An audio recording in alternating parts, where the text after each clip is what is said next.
maladie comme le diabète, qui est une maladie qu'on s'entend qui est quand même chronique, je pense que la relation médecin et patient, elle est d'une extrême importance. C'est bon avoir une bonne relation avec notre médecin. C'est un peu lui qui nous dirige puis qui est là pour nous écouter.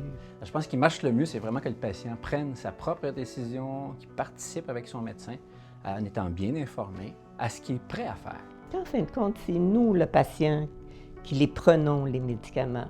Alors, d'être à l'aise, soit avec l'insuline, soit avec des pilules, soit avec un nouveau traitement. On ne peut pas imposer à quelqu'un d'acheter 20 pilules la journée qu'il commence à être diabétique sans qu'il comprenne pourquoi, puis il a bien fait, puis qu'il comprenne tout, puis qu'il soit rendu à prendre ça aussi. Parce que ça va changer sa vie, en fait, pour certaines choses. Donc, on appelle ça une décision partagée. Là, je pense que c'est bien, bien important, ça.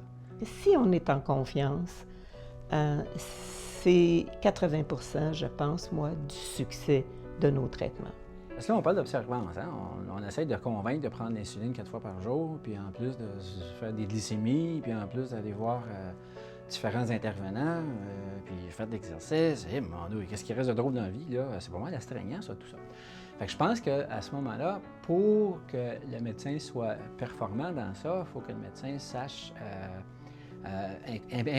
impliquer ça, puis aller voir jusqu'à quel degré le patient est rendu. Il ne faut pas qu'il lui donne tout ça à faire la première journée. Il faut qu'il dise où est-ce qu'il est rendu, mon patient. Il est rendu où dans sa motivation à changer dans sa vie. Hein? Puis, il comprend-tu vraiment l'impact de tout ça?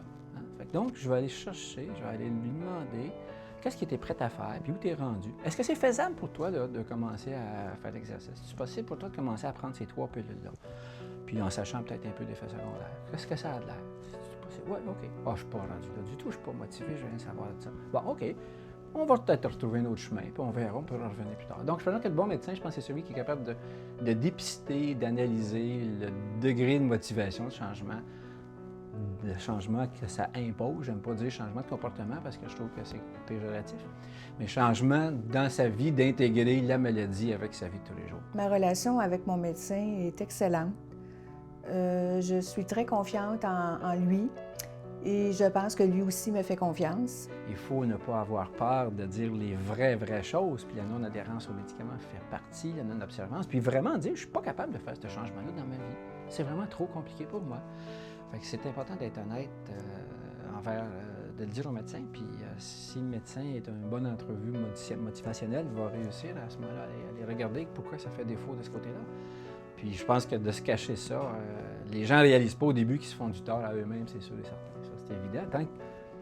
Tant que les résultats ne sont pas catastrophiques au niveau laboratoire ou qu'il n'y a pas eu une infection quelque part, qui a nécessité une hospitalisation, ou qui a commencé à avoir un spécialiste parce que son rein commence à moins bien fonctionner ou qu'il a fait sa crise cardiaque, il n'y a pas d'évidence, là. C'est juste parce que mon docteur veut que mes chiffres de glycémie soient beaux, là, puis ma pression soit belle, mais pas si pire que ça, puis j'ai un petit diabète, c'est pas si pire que ça, on va vivre avec ça.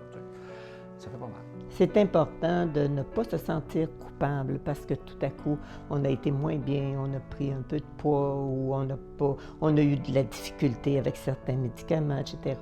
De savoir qu'il va avoir une ouverture, qu'il va nous écouter, qu'il va nous suggérer des choses pour améliorer. On se sent soutenu. Quand vous vous sentez soutenu, que vous avez comme un partnership, avec le médecin, avec l'endocrinologue, ça change beaucoup. Quand je vais chez le médecin, si j'ai des choses à demander, je les écris avant, quand j'y pense. Puis j'ai toujours un carnet que je prends mes résultats toutes les fois que je fais des tests pendant la journée. Ça, j'oublie pas ça. Se préparer peut-être avec une liste des choses qu'on veut, pas une liste exhaustive, mais 2 choses peut-être. 2 problèmes. C'est quoi aujourd'hui? Je m'en vais le voir. J'ai 2 attentes aujourd'hui. J'ai ça. Puis c'est quoi que ces problèmes-là? Qu'est-ce que ça a comme impact sur ma vie? Hein, je vais le voir aujourd'hui, puis c'est quoi? En quoi ça me dérange? Puis c'est quoi ma vraie attente, là? Puis je suis capable de lui dire aussi qu'est-ce qui a changé dans ma vie il n'y a pas longtemps aussi. Si j'ai des malaises quelque part dans mon corps, normalement, je les écris sur un bout de papier et je lui dis à ce moment-là, bon, docteur, j'ai mal aux pieds, un exemple. Donc, lui, il va examiner plus à ce moment-là, à ce point-là. Est-ce que je connais mes médicaments? Peut-être que mon médecin a 75 ou 200 ou 250 patients diabétiques. Des fois, il ne connaît peut-être pas tout par cœur. Oui, son dossier devrait le dire, mais si j'ai ma liste puis je connais bien mes médicaments, parce qu'entre-temps, ma liste peut avoir changé, je peux avoir des tas d'urgence.